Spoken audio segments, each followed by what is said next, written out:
passed by this legislature to expand opportunity to minorities and remedy discrimination are presumed unconstitutional. It was an opinion he requested of himself to himself. These policies vary from scholarships targeted at minority recipients to consideration of minority membership on state boards and commissions. Programs built not on quotas or favoritism, but on the recognition of the realities of current and past discrimination that have deprived certain people of equal opportunity. These laws represent decades of bipartisan policy and carefully tailored programs that now, with the stroke of a pen, are in jeopardy. In effect, the opinion seeks to discourage acknowledging race at all when crafting solutions to inequality.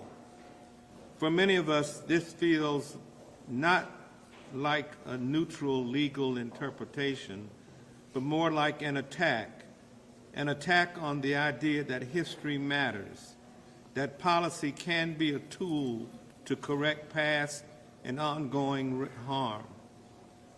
Florida can honor and follow our Constitution by recognizing the realities of inequality. There's a deep irony in invoking the 14th Amendment as a justification here. When that amendment was adopted to remedy past injustices and expand, not restrict, equal opportunity. That is why we are here, because this cause is bigger than any one statute or program or policy. It is about whether we are committed to the principles of justice, whether the concept of equal protection will be reduced to indifference. We're here to make the public aware of what we strongly believe are bad policies. We're not here, and I will never be a part of judging a man's heart. We are here to attack the policies and the impact they have on our constituents. Before we rush to eliminate programs that were created to solve real, documented problems, the responsible step is to study the impact. An independent OPAGA review could tell us whether these programs are still needed, particularly in areas like disparities in access to health care and the work of the Office of Minority Health, where progress has been made, and what the real economic and social consequences would be if they were dismantled overnight. Please welcome my colleague, Senator LaVon Bracey Davis.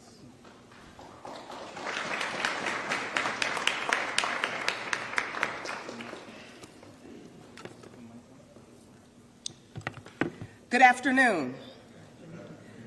I am going to speak with the clarity that this moment requires. You already heard Senator Rouson say on Martin Luther King Jr. Day, Florida's Attorney General issued an opinion designed to dismantle the very civil rights Dr. King fought and died for. That timing was not accidental. It feels deliberate. With a single document, more than 80 protections built across decades, nearly half a century of work were placed on the chopping block. What the Attorney General calls preferences are, in fact, protections. Protections against discrimination that was documented in data, in outcomes, and in lived experiences. These protections didn't appear out of thin air. They were responses to real barriers and real discrimination. These laws exist because discrimination exists. So let me get this right. Under the logic of the Attorney General's opinion, we can have disparities, we just can't acknowledge them, and we definitely can't fix them. And just to center this conversation and level set, These actions could potentially bring us back to pre-integration standards. So let me just name a few of those protections now being targeted. The Office of Minority Health, addressing Black maternal and mortality and chronic disease. Minority business enterprise and supplier diversity. Opening contracting doors long slammed shut. Education and workforce pipelines. Building teachers and engineers and physicians, representation on boards and commissions, strengthening democracy through inclusion, and housing and community development programs confronting disparities in lending, home ownership, and wealth building. Eliminating these is not colorblind, it's history blind. It doesn't make Florida fair, it makes Florida quiet about inequality. And let's be clear about what happens next. Bills have already been filed this session to codify this rollback into Florida law and formalize the Attorney General's opinion. Y'all, we cannot let these bills become law. And we are calling on every member of this legislature to ensure that they do not. Because we cannot claim to honor Dr. King on Monday and dismantle his legacy on Thursday. We cannot light candles for justice at breakfast and extinguish civil rights by lunch. We cannot celebrate civil rights in our speeches and dismantle civil rights in our statutes. So let the record reflect. The Black Democratic legislators and the allies who stand with us are on the front line of this fight. History demands that we do not abandon the protections the activists march for, and the legislators enshrined in law, committee by committee, amendment by amendment, and session after session. We promise you, Florida, we will hold the line. And let me remind you, a chessboard without black squares is pointless, and so is democracy without intentional Black participation. And now, to speak to what this assault means for our civil rights framework, please welcome Minority Leader Fentrice Driscoll.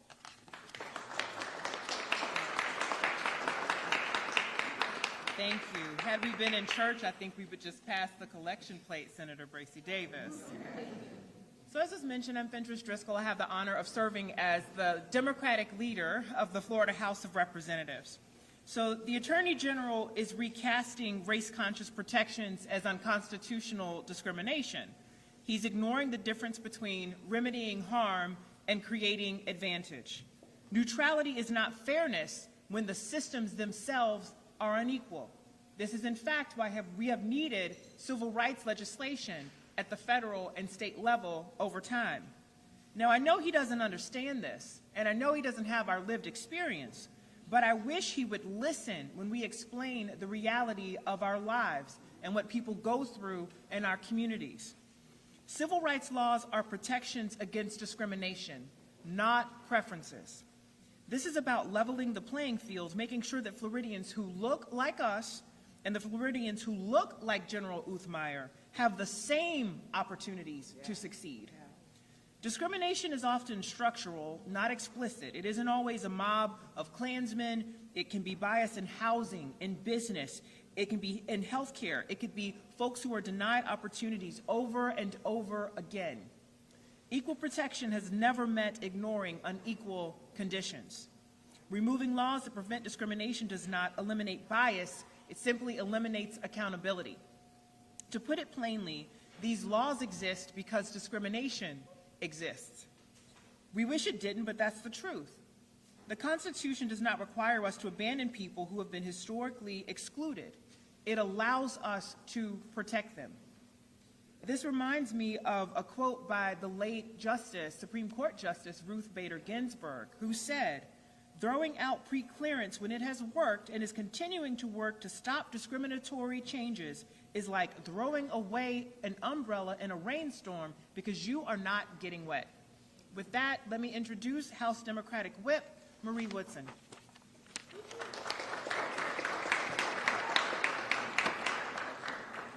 Good afternoon. My name is Marie Woodson, and I proudly represent House District 105 in South Broward County. This afternoon, I want to address a critical issue that impacts our communities particularly in light of the recent memo released by the Florida Attorney General regarding minority health. When we talk about health care, we must remember that it is not a one-size-fits-all approach. Let's be clear.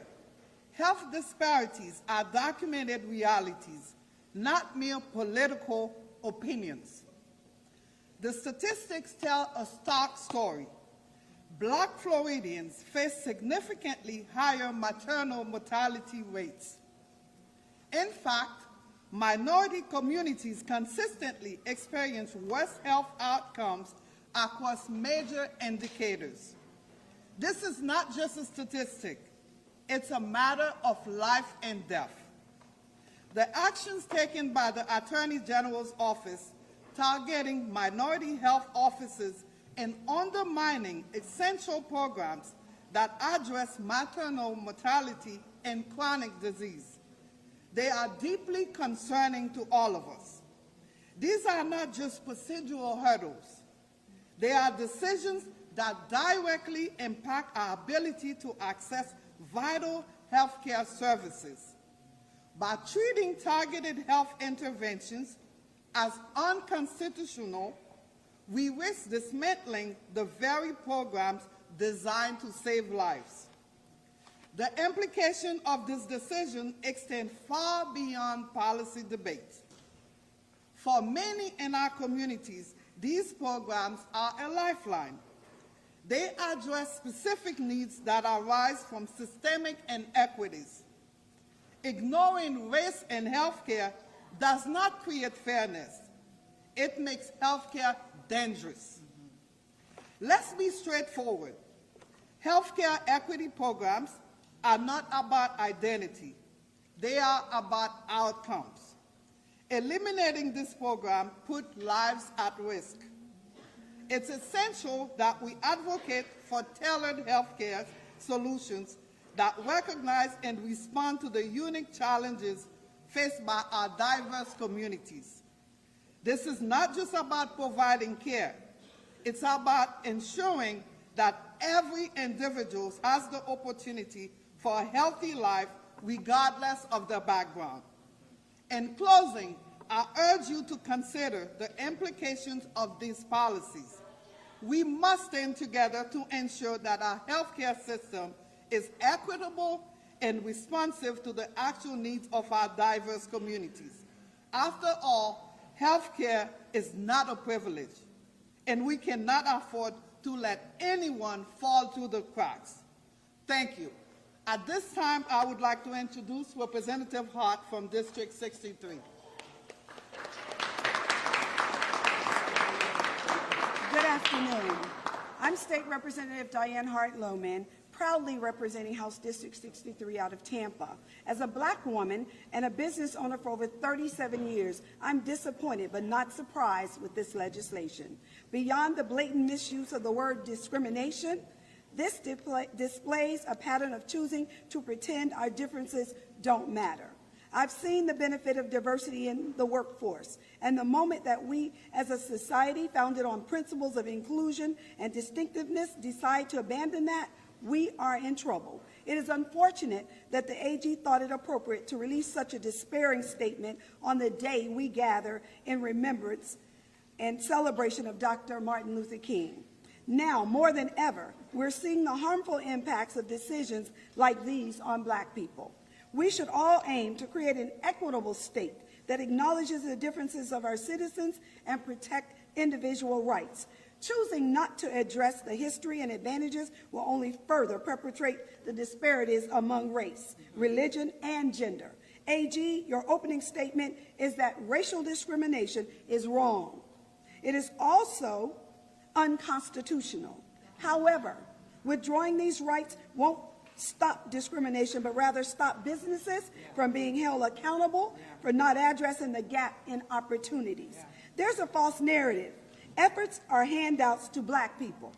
However, the reality is more white women has historically been the biggest beneficiaries of affirmative action. We need to approach this legislation with the intent to build equity by extending resources to those who have historically been held back.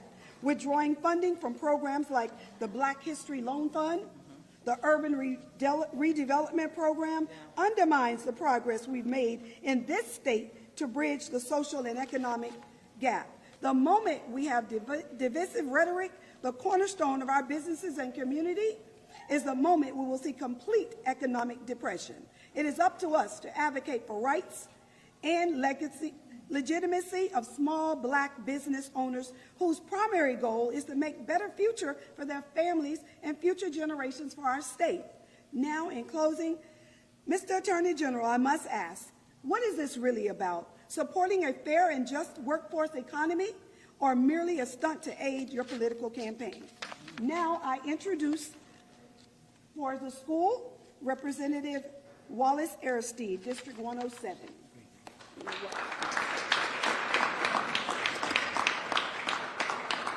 Thank you, Representative. Good afternoon, everybody. There's a universal question here. It's about opportunity or not opportunity. No one looks for a handout. They just look for an opportunity. This is about access where it's most needed. As we looked at the AG's opinion, this is a very delicate and fragile population that we deal with in families that have so many challenges, where many times you hear about families saying, I'm the first to go to college. Targeting scholarships, recruitment, and pipeline programs create a harm for a community that is already challenged and struggle with access.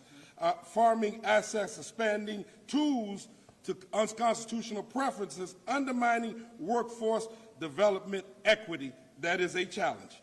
More has to be done in communities to connect people with what's needed. Why this matters: education drives long-term economic growth. Workforce diversity improves outcome, no matter what anybody may believe. These programs open doors. They don't pick winners.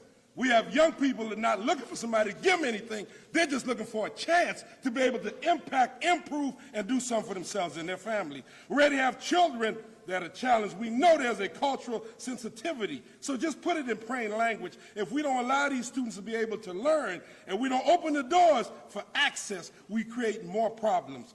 Education equity is investment in Florida's workforce future. When you look at the population in public school, 20% or less are Black students. When you look at the scholarships that they receive in Bright Futures, is 7%. It's flatlined. It was 6%, now it's 7%. There's still a problem. Things have not changed. The core rebuttal to this question: how will we be repealing these statutes, solve the underlying disparities they were enacted to address? They were enacted to address, rather than just simply declaring them resolved. I don't see them resolved, not in our educational system. The Attorney General's memos make a constitutional argument, but does not present data showing that the equities no longer exist. They still exist. The data shows they still exist. The key framing line here for me: if we remove tools before the job is done, we haven't achieved the goal. The goal has not been achieved. We've just changed the rules while the disparities still exist in our educational institution. As I bring up Senator Mac Bernard from District 24, I just want to let everybody know there's so many young people that are 24% negative when it compares to other groups in our society. We can't forget this. We got to always remember we've got to support the children. All children, and Black children, need as much support than you could ever imagine, not less support. So thank you, Senator Mac Bernard.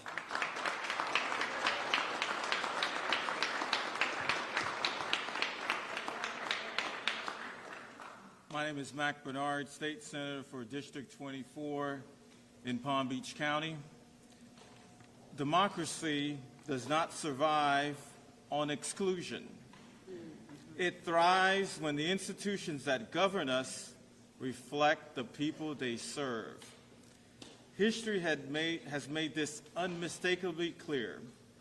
Diverse courts, boards, commissions, councils, and committees lead to better decisions, stronger governance, and greater public trust. The actions of the Attorney General represents a direct threat to that progress. They risk dragging our state backward toward a pre-integration era, one in which power is concentrated, representation is diminished, and trust in our institutions is eroded. These actions do not strengthen Florida, they weaken it.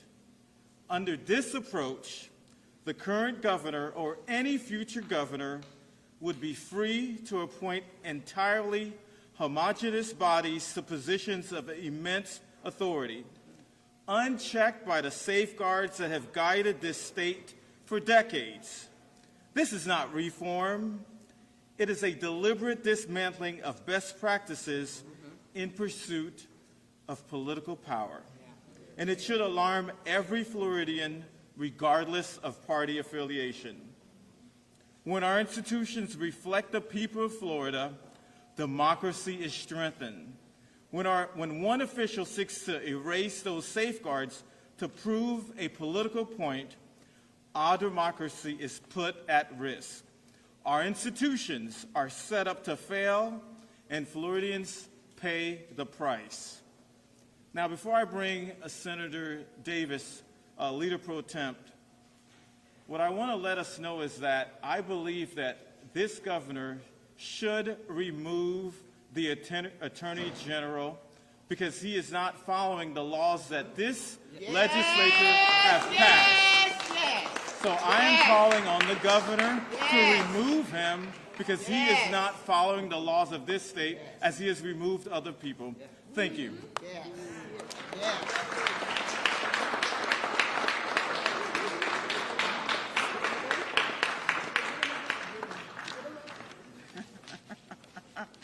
Way to open up. This morning in the Senate, we heard the words from the prayer, justice, wisdom, compassion. Leadership should be done through justice, wisdom, and compassion. We also heard that governing is a moral act. And we also heard leadership is an expression of care. So I stand here with my colleagues, and I want to be clear.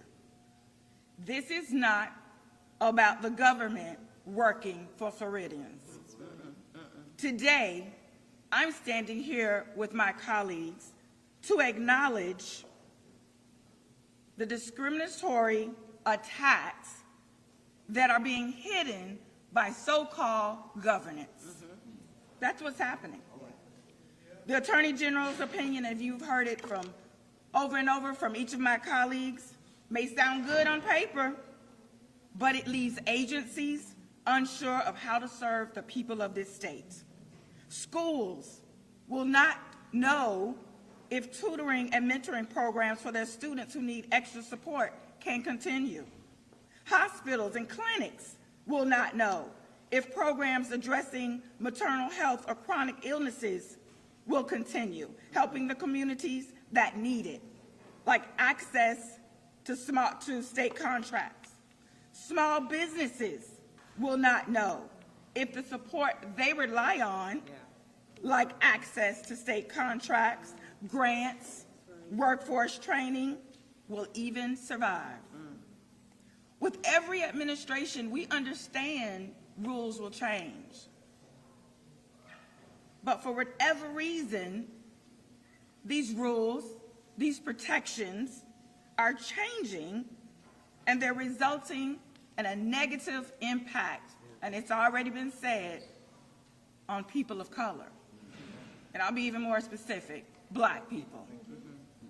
Floridians, Black people need to feel the impact when programs pause. They're going to feel that and not know what to do. When services stall and when opportunities disappear. That's not practical, and it's not responsible of this administration. We need clear leadership so agencies can keep doing their jobs.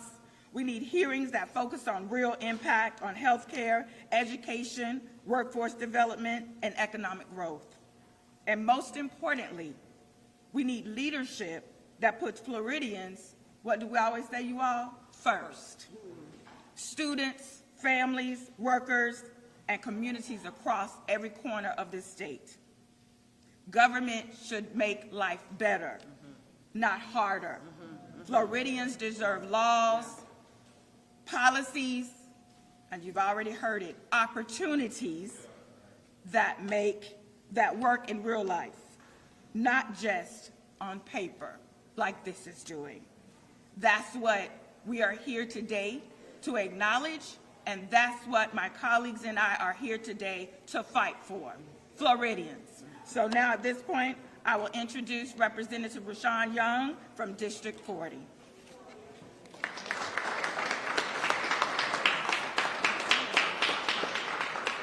Thank you, Senator Davis.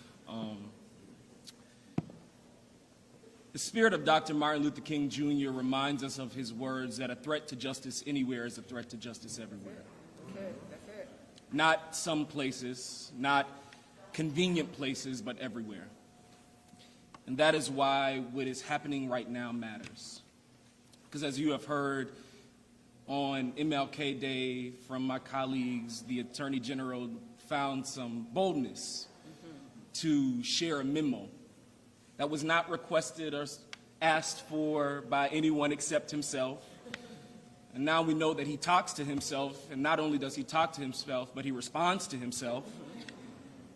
And he decided to declare more than 80 Florida statutes, laws designed to address discrimination, to expand opportunity, to correct inequity, presumptively unconstitutional, and then refuse to defend or enforce them. That is not a coincidence. That is not accidental. That is intentional. These laws were not created as handouts. They were created because discrimination existed and still exists in hiring, in contracting, in access and opportunity.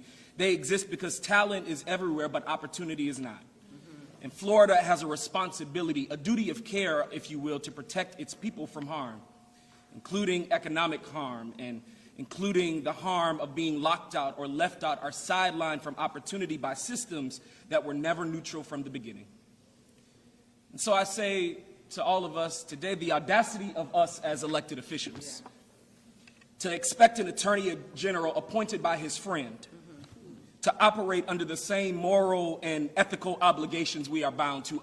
The audacity of us sent here by our communities to believe that the people of this state should be considered in decisions that shape their livelihoods, their businesses, and their futures. The audacity of us to expect someone so disconnected from the lived experiences of everyday Floridians to demonstrate the duty of care that any reasonable, rational, and prudent practitioner of law is required to demonstrate.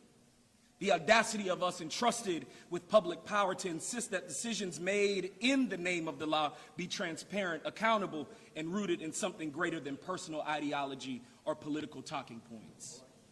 The audacity of us to demand that the consequences borne by real people, real families, and real communities be weighed just as heavily as abstract legal theories drafted far away from their lived reality. The audacity is not radical. The audacity is responsibility. And let me be clear, this is not about one memo. This is not about one press release. This is not even about one Attorney General. This is about sounding the alarm for everyone who will be impacted. For Black Floridians and brown Floridians and women and immigrants and poor and working class families and first-generation students, for small business owners and Black-owned businesses trying to survive and grow, for children who depend on programs that give them access to college information, opportunity, and hope. I don't know about anybody else, but I am sick and tired of being sick and tired. I'm sick and tired of political officials wrapping their wolf-like intentions in sheep cloth excuses of protecting our children. This is not just a fight for those who are targeted first, because history teaches us that injustice never stops with the first group named. And if you think this doesn't affect you, understand this. When protections are weakened for some, they are eventually weakened for all. When fairness becomes optional, no one is safe. When opportunity is narrow, the entire state pays the price. And so this is not about left or right. This is not about party or politics. This is about whether we believe Florida should belong to all of us or only a few. Because discrimination does not disappear because you stop naming it. It disappears when you stop allowing it. And these laws were not created because inequity didn't exist. They were created because it did. And rolling them back does not make Florida fairer. It makes Florida quieter about injustice. And so to every Floridian at home, wherever you are watching from, to all of us here in this space, believe you, me, that if you feel like you never will be impacted, this moment still requires you. Yeah. It requires your voice. It requires your attention. It requires your participation, because democracy has never defended itself. And justice is not something we assume. It is something we demand. And if we're going to live up to the promise of this state, then we must stand together. We must speak together, and we must act together before silence becomes the policy of Florida. Thank you, and we'll entertain any questions.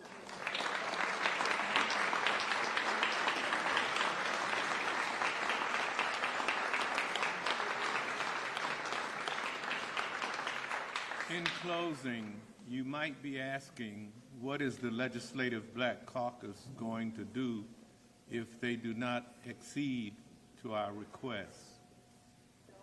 Well, it is written in Isaiah chapter 9 that unto us a son is given.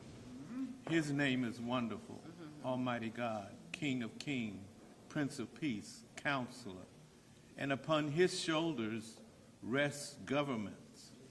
You don't have to worry about what the Black Caucus is going to do. You better worry about what God's going to do.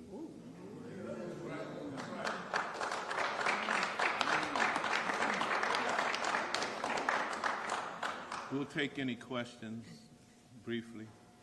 What specifically are you requesting? We're requesting that the senators and the representatives that filed this horrific legislation that tracks what the Attorney General did withdraw their bills, meet with us, and so we can discuss the real problems of Florida and the population you seek to restrict. Senator, what do you make of the fact that this was an opinion that the Attorney General asked of himself and then put out, and then moreover the fact that it was put out on a federal holiday being MLK Day? Well, I thought I responded to that question in my opening when I said he asked himself and then he gave himself the answer.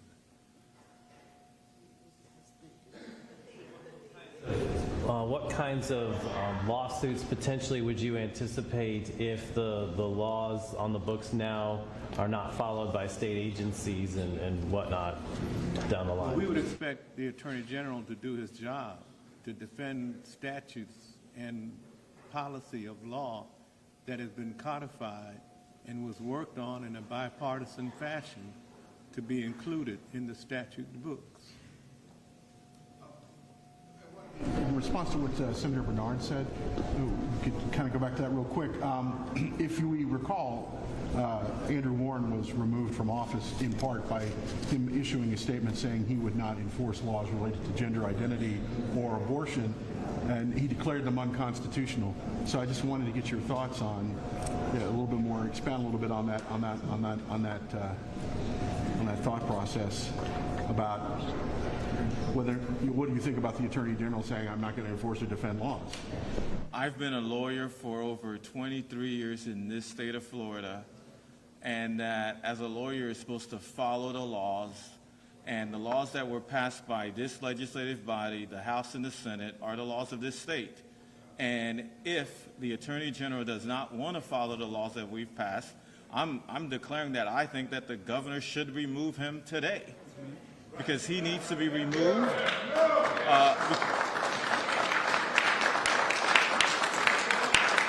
And, you know, not only Mr. Warren that was removed, but also Monique Worrell in Orlando. And so we believe that if the laws have been passed, he is not a judge. He is just part of the executive branch, and the executive branch needs to do what they're supposed to do. And as legislators, these are laws, and if he does not want to follow the laws, then guess what? We need to remove him immediately.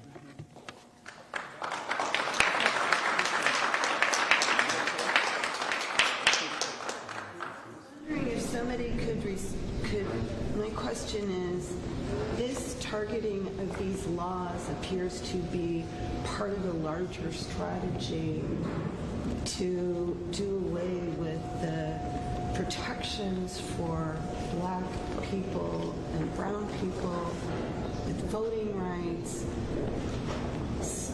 You know, we've done changes to the way black history is taught in schools. Can you talk about sort of the larger picture of what you think is going on? So I'll respond before I close by saying that this is all a part of Project 2025. Project 2025 says clearly and told us that there would be an attack on the 14th Amendment and all of these things that are in place. Thank you. Now to close. Way in the water, way in the water, children, way in the water. God's gonna trouble the water. May the God who heard Hagar's silent cry in the wilderness and sees the truth suppressed by power cover us now with courage that does not waver and clarity that does not bow. As we leave this place, may our minds remain sharp, our spirits remain steady, and our hearts remain anchored in justice. May God strengthen us to speak truth even when it is inconvenient, to stand firm when systems prefer our silence, and to legislate with more courage in the face of disrespect, distortion, and denial. May the spirit of those who marched, prayed, organized, hung from trees, and died before us be with us in every chamber, every quarter of this Capitol. May their unfinished work remind each of us that resistance is holy and advocacy is sacred.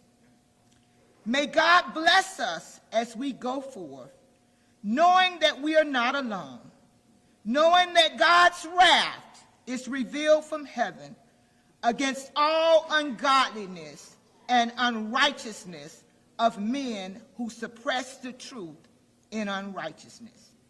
May God make it obvious that the presence of black people matter, that the voices of black people matter, and that our leadership is necessary for the flourishing of this entire state for such a time as this.